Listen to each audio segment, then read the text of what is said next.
Muito boa noite. É um prazer mais uma vez estar aqui convosco e já vamos para a quarta mensagem.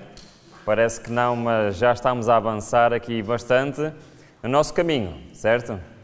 O desafio para esta semana é compreendermos este mapa que, apesar de não ser uma caça ao tesouro, é busca de algo que é muito mais importante do que qualquer tesouro. A presença do Senhor na nossa vida é aquilo que nós buscamos durante esta semana. E a ideia é nós percebermos qual é a nossa parte no meio de tudo isto. Porque eu acho que vocês têm a certeza absoluta que Deus quer nos abençoar. Eu acho que nós temos a certeza absoluta que Deus nos quer perdoar, que Deus nos quer transformar e que Deus quer habitar em nós. Pelo menos esse é o plano dele para cada um de nós. A dúvida é se nós estamos dispostos a que isso seja uma realidade na nossa vida.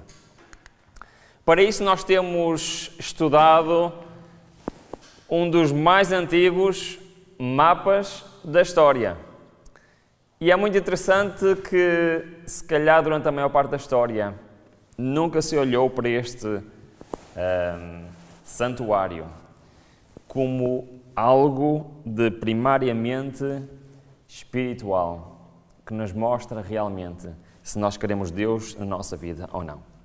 Bom, nós começamos por ver que temos dois problemas: o problema do pecado, mas também um problema do nosso caráter deformado.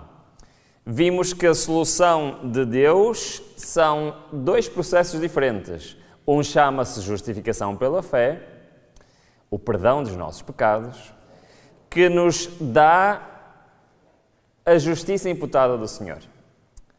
Temos um segundo processo chamado de santificação, que pretende transformar o nosso caráter e dar-nos justiça comunicada.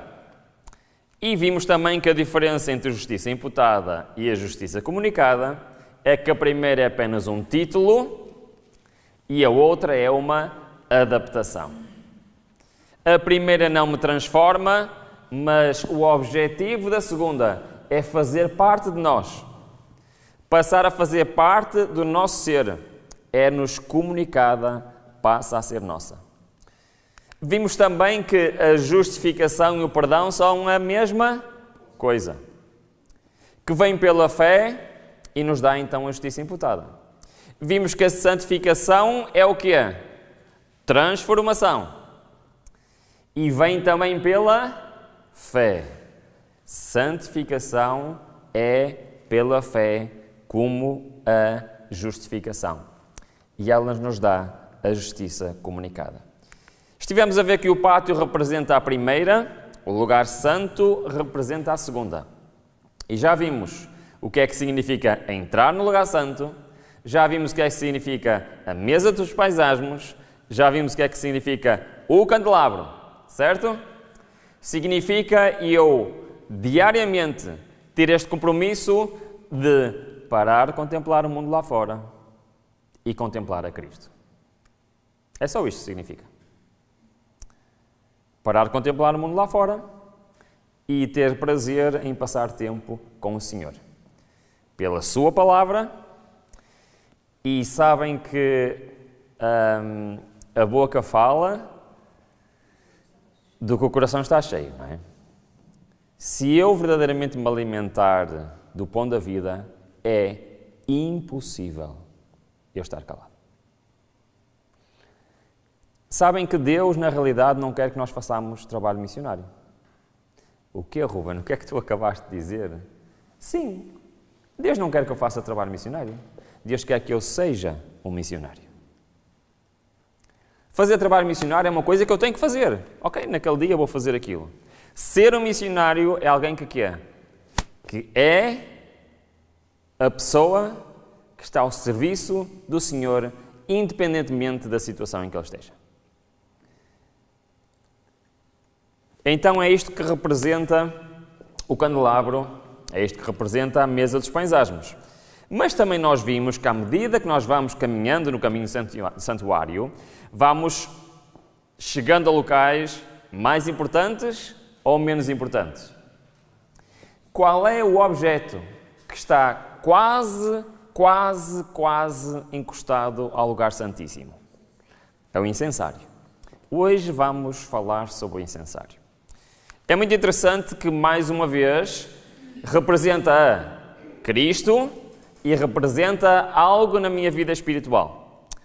Jesus e o santuário, o que é que está aqui representado? 1 Timóteo diz, um só mediador entre Deus e os homens, Cristo Jesus, homem. O que é que isto tem a ver com o incensário? Jesus é o nosso quê? Mediador. É Ele que faz a mediação entre o homem, entre a mulher e o trono do Deus Altíssimo, certo? Que no santuário está representando onde? Onde é que era demonstrada a presença de Deus no santuário? No lugar santíssimo. O fumo do incenso passava para o lugar santíssimo, representando a ação de Cristo como nosso mediador. Mas também quer dizer algo na minha vida espiritual. Diz o que em Salmos 141? Suba a minha oração como incenso diante de ti. Então, na minha vida espiritual, o incensário representa o quê? A oração. Mas não representa qualquer oração. Não representa a oração que eu faço quando estou no mundo. Também não representa a oração que eu faço quando estou no pátio. Representa as orações que eu faço quando estou no lugar santo. Certo? Reparem o que é que diz Apocalipse. Aproximou-se um outro anjo e se colocou em pé junto ao altar. E não sei se já repararam, mas muitas vezes nós estamos a falar do livro do Apocalipse quando falamos do santuário. Mas, de facto, o livro do Apocalipse e também o livro de Daniel são fundamentais para entendermos o santuário. Então, neste livro do Apocalipse, capítulo 8, está a falar do quê? Estamos onde? No santuário. E o que é que diz? E colocou-se em pé junto ao altar, portanto um incensário de ouro. E ele foi entregue grande quantidade de incenso para oferecer como quê? Como as orações de todo o mundo. De todas as pessoas? Não. De quem? Dos santos. As orações que estão representadas no incensário são as orações de quem espiritualmente está a lutar com o Senhor para ter o seu caráter transformado. Aqueles que estão aqui lutando com o Senhor no lugar santo. Ora, é este o processo fácil. Havemos de falhar muitas vezes em nossos esforços por copiar o modelo divino. Mas não nos devemos desanimar. Cumpre-nos fazer o quê? Orar mais fervorosamente, crer mais plenamente e de novo tentar, com mais constância, crescer na semelhança do nosso Senhor. Nós estamos a falar de transformação. Eu queria vos dizer que é impossível sermos transformados pelo Senhor sem oração. Qual é a importância da oração na nossa vida? Que valor é que eu dou à oração? Uma vez perguntaram-me se eu gostaria de ter uma audiência com o Rei dos Reis, o Senhor dos Senhores. O que é que vocês responderiam? Ter uma audiência com o próprio Deus, poder falar com Ele. Pois é, isso chama-se oração. E muitas vezes eu me pergunto, e eu não estou a falar agora para vocês, estou a falar para mim, me pergunto, porquê que eu oro tão pouco. Se é o mais alto privilégio que nós podemos ter, é falar com Deus. Então, se nós quisermos desenvolver um caráter que Deus possa aceitar, e isto lemos já há 2 dias atrás, precisamos de formar hábitos corretos em nossa vida religiosa. Lembram-se desse texto? E esses hábitos nós já percebemos quais são. No entanto, o mais importante deles todos é a oração diária. Ela é tão essencial ao crescimento na graça e mesmo à própria vida espiritual como o alimento temporal ao bem-estar físico. E não sei se repararam, a comparação é a mesma quer para o pão e para o incensário. Repararam? São tão importantes como a nossa comida física. Isto é muito interessante e então, resumindo, nós já sabemos quais são os 4 hábitos. Estão surpreendidos por estes 4 hábitos? Sim ou não? Estão surpreendidos? Então, o que é que Deus nos diz? Se queres ser semelhante a mim, aquilo que tu tens que fazer é passar tempo comigo. Aquilo que tu tens de fazer é, Ruben, para de ver e ouvir aquilo que tu sabes, que te afasta de mim, e passa tempo comigo. Pega naquilo que é o objeto dos objetos mais importantes que existem neste mundo, aprende de mim através da minha palavra, sê uma luz neste mundo e tenha uma vida de oração. Eu, por vezes, pergunto-me se fosse uma coisa bem mais difícil, se calhar nós faríamos. Mas aquilo que realmente Deus nos pede, e amanhã isto vai começar a fazer mais sentido que eu vou dizer, não se assustem no que eu vou dizer, está bem? Aquilo que realmente Deus nos pede não é para guardar um conjunto de leis, não é para fazer um conjunto de rituais, mas é para estar com Ele todos os dias. É isso que Ele nos pede. E muitas vezes nós achamos que é o contrário. Nós achamos por fazer coisas boas, nós achamos por fazer grandes sacrifícios, estamos-nos a aproximar de Deus. Mas não é isso que a Bíblia ensina. A Bíblia ensina que todas essas coisas são uma consequência da minha relação com Deus e não o contrário. Será que a oração é assim tão importante? Bom, a religião deve tornar-se o grande negócio da vida. Tudo deve ficar subordinado a ela. Nossas faculdades morais, físicas e espirituais devem empenhar-se na batalha cristã. Devemos olhar para Cristo em busca de força e de graça e ganharemos a vitória tão certamente como Jesus morreu por nós. Amém? Bom, provavelmente vocês nunca pensaram da oração desta maneira, mas vocês sabem que isto é assim, ok?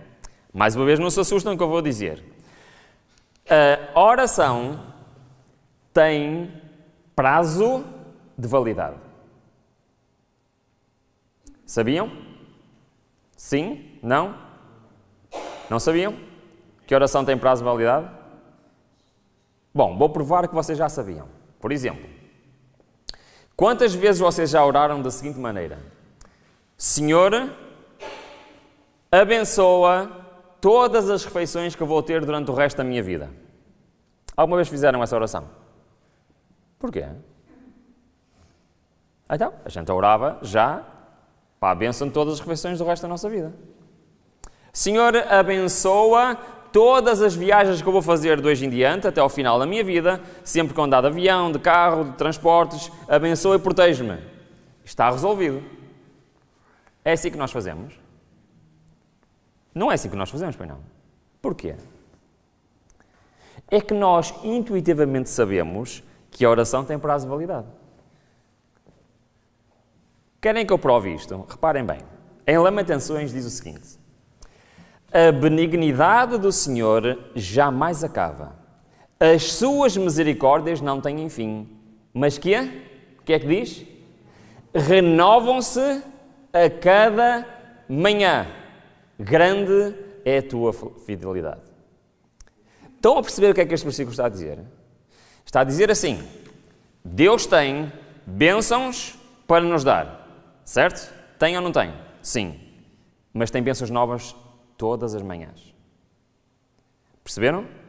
O que quer dizer que eu tenho que fazer o quê? Tenho todos os dias que me apropriar dessas bênçãos. Certo ou errado? Eu não posso simplesmente dizer ao Senhor: Senhor, abençoa-me para o resto da minha vida. Porquê? Porque todos os dias Ele tem novas bênçãos que precisam de ser reclamadas por mim. Então, isso torna a fazer sentido porque é que a oração deve ser algo diário. Porque eu tento imaginar Deus prontinho, quando eu acordo de manhã, Deus está prontinho, bem, Ruben, eu tenho aqui uma nova bênção extraordinária para te dar. Ok? É o que este texto está a dizer ou não é? Agora, qual é a minha postura? Eu acordo, olho para o relógio, vi que adormeci, estou super atrasado para ir para o trabalho ou para a escola ou seja o que for, certo? E se calhar já nem vou comer nada de jeito porque já não tenho tempo, visto-me à pressa, saio pela porta dentro e Deus estava ali à espera. E o que é que aconteceu? Hoje não pude dar esta bênção ao Ruben. Isto pode parecer engraçado, mas reparem que isto é muito mais sério que nós pensamos. Aliás, reparem o que é que a Bíblia diz. Dá ouvidos às minhas palavras, ó Senhor. Atende os meus gemidos.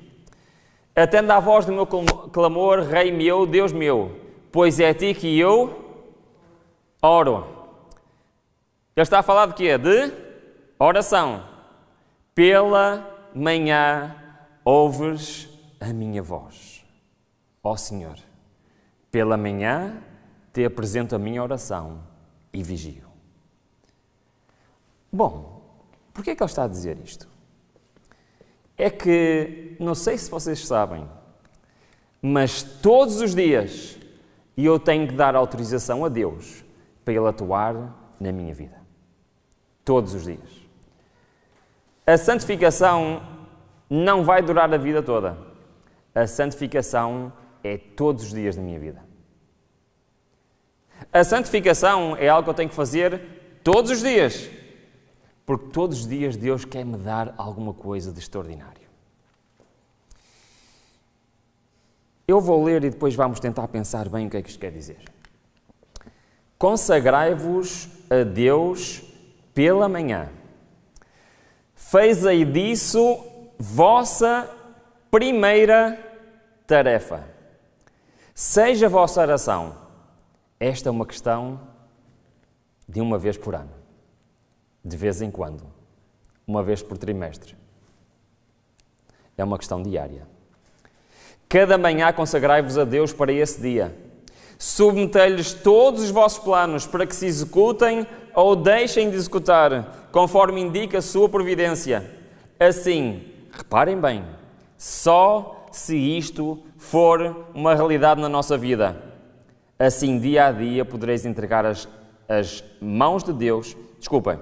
Assim, dia a dia, podereis entregar às mãos de Deus a vossa vida. E assim, ela se moldará mais e mais, segundo a vida de Cristo. Será que é isto que eu quero para a minha vida?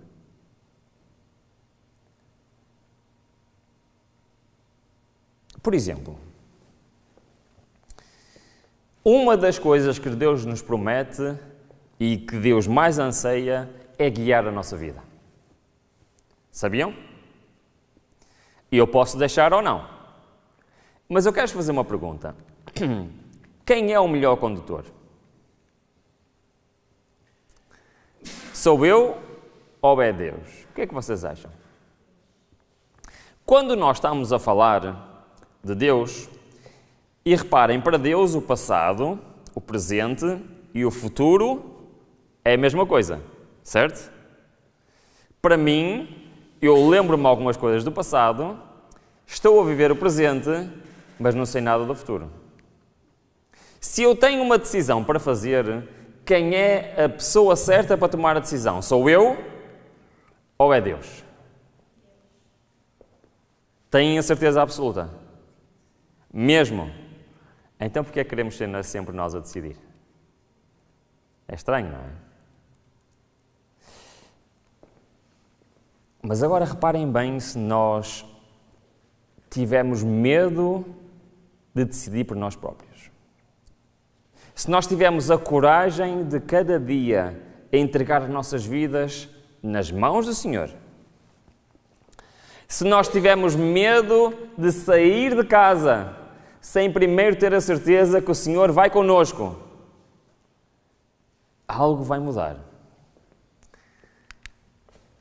Ao se levantarem pela manhã, acaso experimentaram um senso de sua incapacidade, da nossa incapacidade? Já alguma vez experimentámos a necessidade de forças vindas de Deus? E humilde e sinceramente expõem suas necessidades ao Pai Celestial? Se eu a cada manhã não tiver coragem de sair de casa sem primeiro me consagrar ao Senhor, sem primeiro colocar todos os planos para aquele dia nas mãos do Senhor, sabem o que é que vai acontecer? Se assim for, os anjos anotam-lhes as orações. E se as mesmas não partiram de lábios fingidos, se aquilo que nós oramos é realmente aquilo que nós queremos, se realmente queremos entregar a nossa vida nas suas mãos, quando estivermos em risco de errar conscientemente, ou de exercer influência que leve outros a errar, o anjo da guarda estará ao nosso lado e irá nos impulsionar a seguir a melhor direção. Vai escolher as palavras para nós preferirmos e vai influenciar as nossas ações. Amém? Quero isto na minha vida? Sabem que sempre que eu saio da minha casa, sem me consagrar ao Senhor, sabem o que é que eu estou a fazer? Estou aí sozinho. Eu estou a impedir a ação de Deus na minha vida. Eu sou o único obstáculo para que Deus possa dirigir a minha vida. Eu não quero ser esse obstáculo. Deus quer que eu tenha medo de sair de casa e estar por minha própria conta, sem ter a certeza que o Senhor está lá para me guiar. E eu não estou a dizer que o Senhor vai fazer com que todos os dias sejam dias felizes, não é isso. Estou a dizer que eu quero estar com o Senhor independentemente do que está a acontecer à minha volta. Faz sentido? Eu vejo isso, por exemplo, na vida de Paulo. Desculpem, eu gosto muito de Paulo. Um homem que naufragou, que foi apedrejado, que foi deixado como morto mais do que uma vez. Um homem que teve uma experiência de vida indescritível. Alguma vez ele esteve preocupado com ele próprio? Alguma vez ele se queixou? Era um homem que constantemente entregava as suas vidas nas mãos do Senhor. E não importava onde é que ele estava. Não importava o que estava a acontecer. Não importava se ele estava na prisão ou se estava em casa. Se estava no deserto ou se estava no barco. Não importava. A única coisa que importava para ele é: estou a fazer a vontade do Senhor. E isso só é possível com consagração diária a Deus. Agora, se nós sabemos isto, e eu queria vos dizer que provavelmente durante esta semana eu não vos vou contar nada que seja novo. Mas se calhar nós precisamos de pensar bem na importância das coisas. Como é de admirar, pois, que oremos tão pouco? Essa pergunta eu faço a mim tantas vezes. Que pensarão, reparem bem, os anjos do céu, a respeito dos pobres, dos desamparados seres humanos, sujeitos à tentação, quando o coração de Deus, pleno de infinito amor, se inclina anelante para eles, prontos para lhes dar mais do que sabem pedir ou pensar, e, contudo, oram tão pouco e tão pouca fé exercem. Parece que me está a descrever a mim. Os anjos têm prazer em prostrar-se perante Deus. Deleitam-se em estar em sua presença. Considerem a comunhão com Deus como o quê? O seu mais alto privilégio. E eu vou todo contente a correr para o trabalho, para os meus afazeres. E Deus ficou à espera que eu fosse ter com Ele para me abençoar. Temos nós coragem de fazer isto? Tenho eu coragem de não me consagrar ao Senhor e de não querer as suas bênçãos para aquele dia? Nós temos homens na Bíblia que não se contentavam em uma consagração a Deus pela manhã. Conhecem esses homens? Sabem que muitas vezes nós pensamos: como eu gostava de ser como aquele personagem da Bíblia. Já vos aconteceu alguma vez isto? Sabem como é que aqueles homens e mulheres foram assim? Eles nasceram iguais a nós. Os mesmos problemas, as mesmas tentações.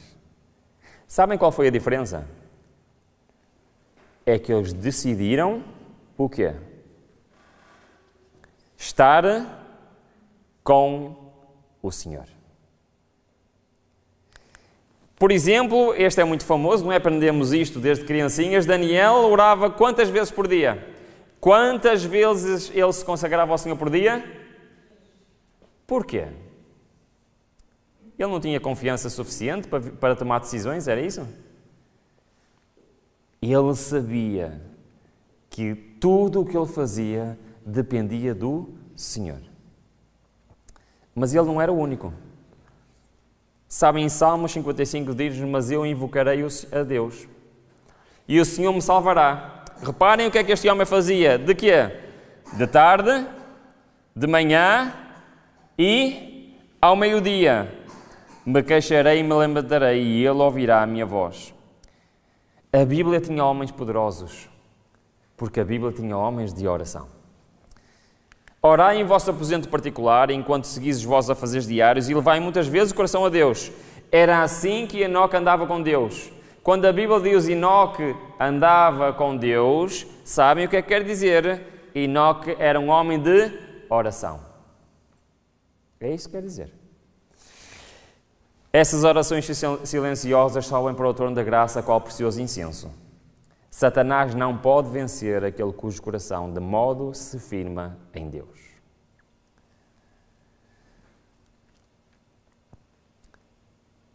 O próprio Jesus era um homem de oração. Nós amanhã e no outro dia vamos ver um bocadinho melhor o exemplo de Jesus, mas eram nas horas de oração solitária que Jesus, em sua vida terrestre, se recebia sabedoria e poder. Sigam os jovens o seu exemplo, procurando quando? Na aurora e no crepúsculo, de manhã e à noite, uns momentos tranquilos para a comunhão com o seu Pai Celestial. E durante o dia todo levantem eles o coração a Deus. A cada passo em nosso caminho, diz Ele: e eu, Senhor teu Deus, te tomo pela mão direita, não temas, eu te ajudo. Vocês acreditam neste versículo da Bíblia? Acreditam nele? Deus diz: eu estou contigo, te tomo pela mão direita, não temas e eu te ajudo. Acreditamos nisto? Só que isto só é uma realidade se eu fizer o quê? Se eu permitir. Senão Deus não o pode fazer. Se, porém, oram com sinceridade, se entregam-se de corpo e alma e espírito a Deus, se colocam toda a armadura de Deus e abrem o coração à justiça de Cristo. E este é o objetivo final, entendemos o que é a justiça de Cristo. Toda esta semana tem um único objetivo, entendermos o que é a a justiça de Cristo. E ela unicamente, a imputada da justiça de Cristo, torna capaz de subsistir contra as astutas ciladas do diabo. A obra de cada pessoa é resistir ao inimigo na força e no poder do Senhor Jesus Cristo. E a promessa é que o diabo fugirá de nós. Amém? Para concluir aqui o nosso caminho no lugar santo, penso que esta é a citação que resume tudo aquilo que nós estivemos a falar do lugar santo. Aqueles que dizem estar no lugar santo, estar santificados, terem percorrido este caminho no lugar santo e não têm nenhum desejo de examinar as Escrituras ou lutar com Deus em oração por uma compreensão mais clara da verdade bíblica, o que é que diz o texto? Não sabem o que é a verdadeira santificação. Não há santificação sem entrega diária ao Senhor, sem consagração diária a Deus pela oração e pelo estudo da Sua Palavra. E isto é uma das mensagens centrais do santuário. E será que alguma vez eu pensei nestes pormenores interessantes? Bom, então, resumindo, a santificação pela fé, ou seja, a transformação pela fé, a justiça comunicada de Deus que transforma o ser humano, é 100% obra de Deus. Repararam que é exatamente igual à justificação pela fé. 100% obra de Deus, porque nós não conseguimos transformar o nosso caráter, só Deus o consegue. No entanto, tem 4 pré-requisitos. Lembram-se ainda que a justificação pela fé tinha 3 pré-requisitos. A santificação tem 4. Quais são os 4? Já devem saber de cor e salteado, não é? Já dissemos várias vezes. Deixar de contemplar o mundo lá fora. Isto é entrar no lugar coberto, que é o lugar santíssimo. Mesa dos pães asmo representa o estudo diário da palavra de Deus. O candelabro que anda junto com a mesa de pães asmos simboliza eu falar a luz que recebi de Deus. E em frente temos o incensário que representa uma vida diária de oração. Este é um mapa que Deus deu há milhares de anos atrás para ensinar o homem como chegar à sua presença. E muitas vezes nós estamos distraídos com tanta coisa e o Evangelho é tão simples.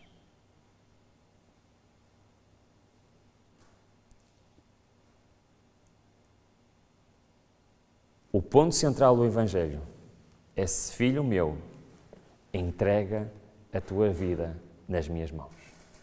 É este o Evangelho. E é isto que nos ensina o santuário. Ensina-nos que aquilo que está na Bíblia, escrito mais de 100 vezes, filhos e filhas, santificai-vos. Lembram-se? É Deus a dizer, por favor, deixa-me fazer esta obra em ti. Isto vai se tornar mais claro amanhã. Bom, o objetivo de Deus é que o caráter de Cristo substitua o nosso caráter, para que possamos ser aceitos diante de Deus, como se nunca houvéssemos pecado. Não precisamos de outra evidência para formar juízo sobre a santificação de homens. Se tiverem receio de não estar obedecendo a toda a vontade de Deus, se diligentemente prestam atenção à sua voz, se confiam na sua sabedoria e se fazem da sua palavra o seu conselheiro, embora não façam alarde de bondade superior, podem estar certos de que estão procurando alcançar a perfeição do caráter cristão. Mas Satanás tem um plano astuto. Como eu vos disse, ele não se importa que eu esteja na igreja. Ele só fica preocupado se eu estiver na igreja e estiver a entregar a minha vida nas mãos do Senhor. E é por isso que há tanto tempo e atenção que é dedicado ao mundo, que é dedicado a coisas banais, e no final não sobra tempo para a oração, não sobra tempo para as Escrituras. Se isto é uma realidade na minha vida,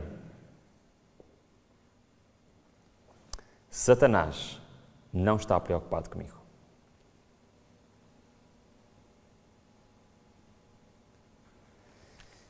Decorria o ano de 1998. Sim, aquele sou eu um bocadinho mais novo. Em 1998 eu tinha 19 anos e eu apaixonei-me. Não sei se já vos aconteceu, mas aconteceu comigo. E aquela jovem que estava ali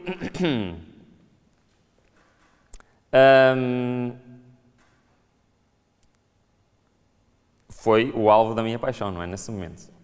Nós já nos conhecíamos há algum tempo, quase há 2 anos que a gente se conhecia. Estivemos juntos no 12º ano, onde eu fui para a escola, e eu fui outra vez no 12º ano para fazer uma disciplina que eu não tinha, e conhecia no final de uma aula de matemática. Não sei se vocês gostam de matemática, e eu gosto muito de matemática. Para mim, números é a minha praia, não é? No entanto, após mais de 1 ano e meio de ter conhecido esta jovem, nós começámos a namorar, certo? O que é normal, não é? Um jovem de 19 anos, esta jovem tinha 18 anos, éramos amigos já há algum tempo, dávamos-nos muito bem, adorávamos estar juntos e conversar, até que um dia surgiu uma faísca qualquer, não é? E nós começámos a namorar. Ora, não sei se vocês sabem, mas Deus tem recomendações para com quem nós devemos namorar e com quem devemos passar o resto da nossa vida. E um versículo me estava a vir à mente. Sabem qual era o versículo? Que não devemos ter julgo desigual, ok? E então eu estava com um dilema muito sério. Isto apenas namorava talvez há 1 ou 2 semanas. Porquê? Porque esta jovem, além de ter uma religião diferente da minha, ela era católica, tinha visões diferentes do mundo que eu tenho, ela acreditava na teoria da evolução, tinha umas experiências espirituais muito diferentes das minhas, porque ela gostava muito da astrologia e queria ser astróloga. E por vezes já experimentava pegar na mão das pessoas e ler a mão às pessoas.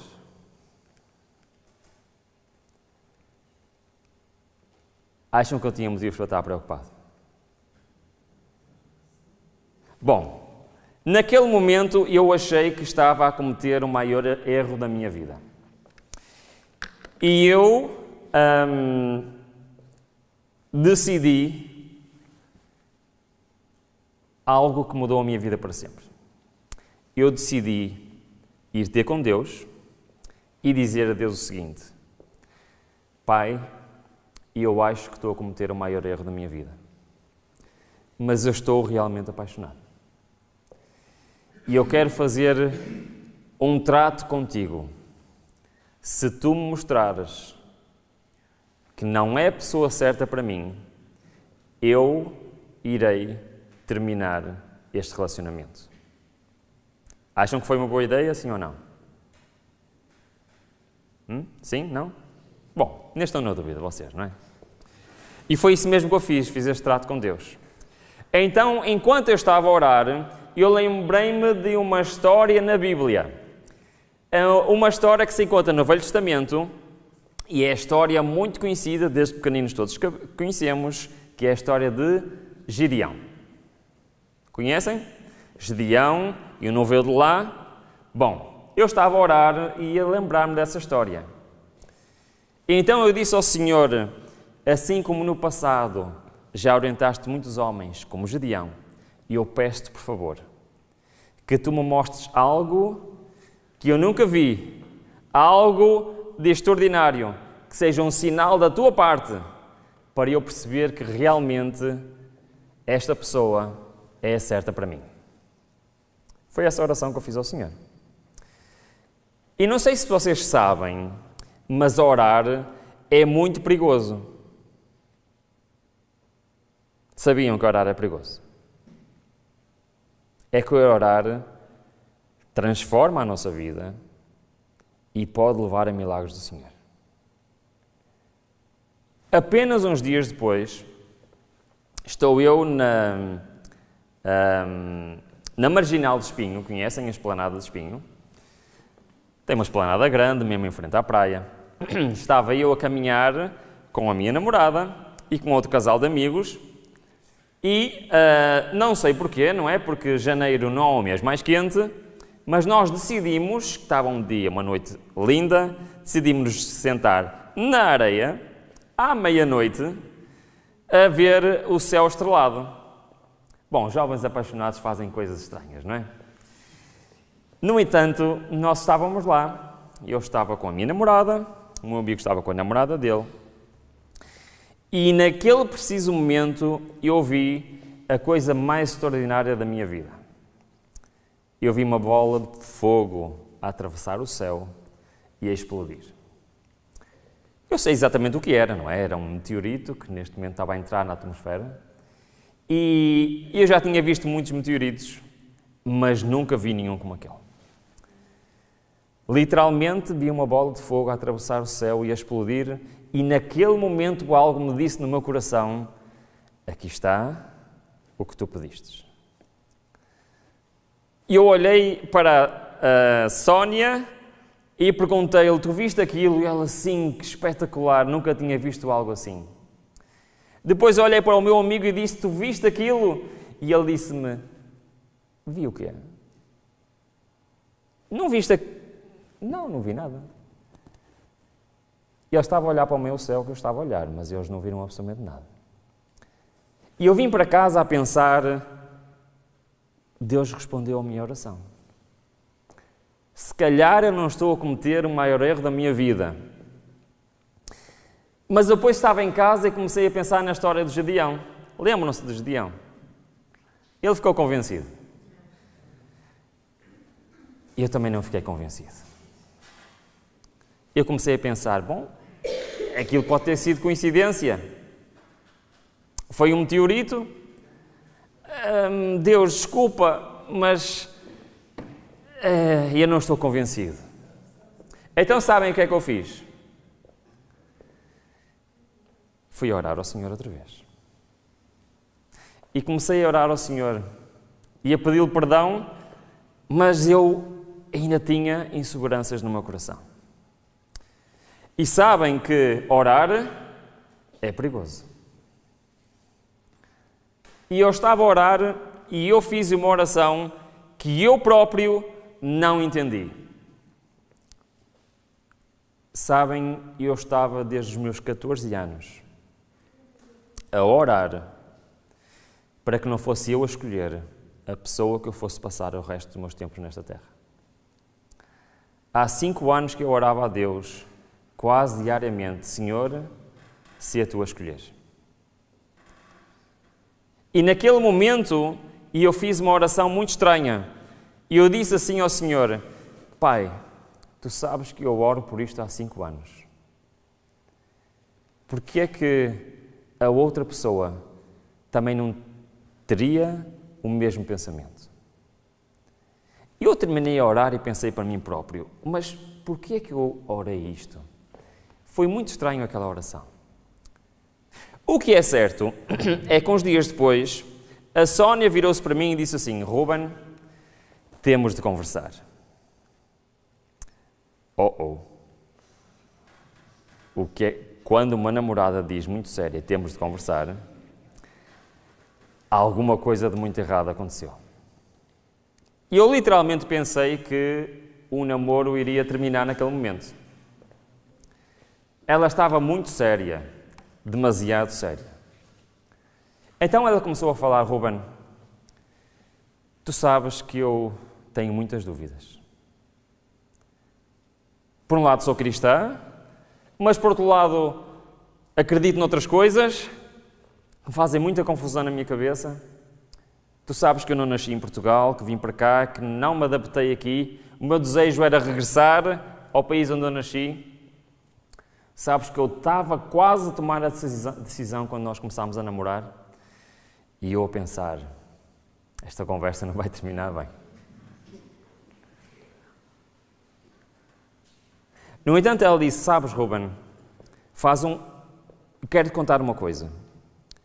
Apesar de eu ser católica, desde criança que eu tenho o hábito de todos os dias fazer uma oração a Deus. E de há um ano para cá, eu comecei todos os dias a pedir a Deus uma coisa.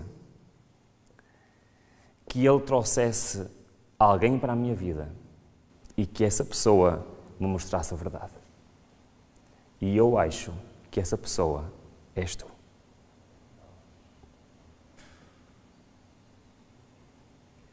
Naquele momento, a minha oração foi respondida de uma forma que eu nunca esperei, irmãos. Reparem, podíamos nós ser pessoas mais diferentes? Na minha visão, eu estava a cometer o maior erro da minha vida, quando realmente eu estava a fazer a vontade do Senhor. E o Senhor disse-me, não, esta é a pessoa que eu escolhi para ti. Mas sabem que a Bíblia diz que Deus nos dá sempre mais do que aquilo que nós pedimos. Desde aquele dia que eu tenho a certeza absoluta que apesar de nós não sermos o casal perfeito, apesar de nós discutirmos, apesar de nós termos os nossos problemas conjugais, nunca me irá passar pela cabeça que ela não é a pessoa que Deus escolheu para a minha vida. Porque eu tenho a certeza absoluta. No entanto, irmãos, apenas alguns dias depois, meus pais foram de férias e eu precisei de ir à minha casa buscar alguma coisa. E a Sónia nunca tinha estado em minha casa dos meus pais, nunca lá tinha estado. E nós entramos e eu tinha que ir ao meu quarto buscar o que eu precisava, que já não faço a mínima ideia o que era, mas tinha que lá ir. E entrei, passei pela cozinha e ia a conversar com a Sónia. Quando cheguei ao meu quarto, reparei que estava a falar sozinho. Olhei para trás e reparei que a Sónia tinha ficado parada, muito admirada, na porta da sala. Vim para trás ter com ela e perguntei o que é que se passa. E a Sónia respondeu-me, eu já estive aqui. E eu disse à Sónia, mas Sónia, tu nunca vieste aqui. E ela, eu sei. Mas ela disse-me assim, lembras-te quando nós estudávamos juntos na escola, em Espinho, matemática? Lembro-me. Sabes, numa das primeiras semanas, depois de nós nos termos conhecido, eu tive um sonho. E eu sonhei que estávamos nesta sala e tu me estavas a pedir em casamento. Mas o mais extraordinário é que a sala é exatamente esta. Do lado direito tinha este armário com a televisão, em frente tinha uma janela, ali tinha uma porta, o tapete é exatamente este, a mesa é exatamente esta. Só há uma coisa nesta sala que está diferente do meu sonho. É que no meu sonho os sofás eram verdes e estes sofás são castanhos. E eu pensei assim, ok, está bem, mas fiquei muito confuso com isto.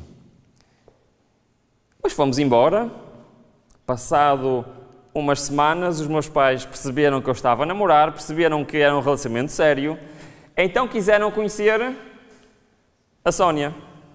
Então, como bons pais, convidaram-nos para ir almoçar lá no domingo.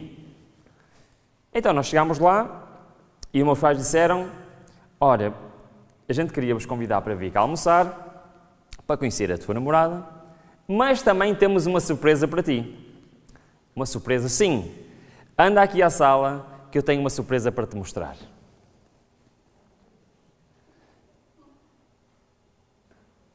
O meus pais nunca compravam nada sem a minha opinião. Nunca. E eles disseram assim, nós comprámos uns sofás novos. E estes foram os sofás que eles compraram. A Sónia ficou mais uma vez parada em frente à sala. Ela não disse nada. E eu percebi tudo, não é? À noite, quando estava com ela, ela disse-me, o meu sonho está completo. Deus já estava a preparar tudo isto anos antes de acontecer. Ela disse-me, sabes, eu sonhei aquilo, mas e eu namorar contigo? Não. Eu pus isto para trás e eu nunca mais me lembrei deste sonho, até eu voltar a ver a sala. E esse sonho veio à memória. Eu não pedi mais provas a Deus. Mas Deus já tinha mais uma prova preparada. Porque Deus nos dá mais do que nós pedimos. Agora, eu não sei se vocês repararam, mas um milagre é o resultado de uma oração.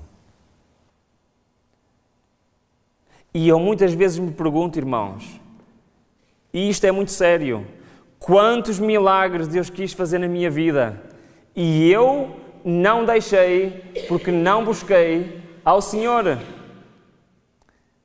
Quantos milagres Deus quis fazer na tua vida e porque eu não tinha tempo ou porque eu não quis, eu não busquei ao Senhor e eu nunca o recebi. Não deixes que isso continue a acontecer na tua vida. Eu tenho medo de sair de casa sem ter a certeza que Deus vai comigo. Mas sabem que os milagres não ficaram por aqui. 2 anos depois, a Sónia se batizou. É hoje a minha esposa.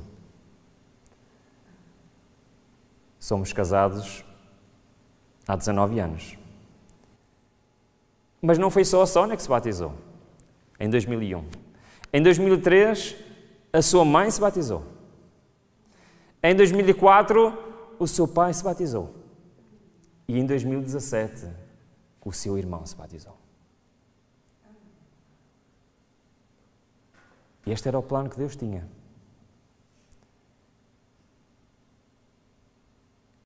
Nós nos casámos em 2005. Irmãos, amanhã eu vou-vos contar o resto da história, que ela não terminou aqui.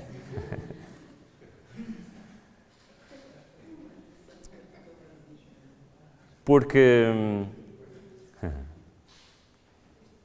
Deus não quer só perdoar os nossos pecados. Deus não quer só nos transformar.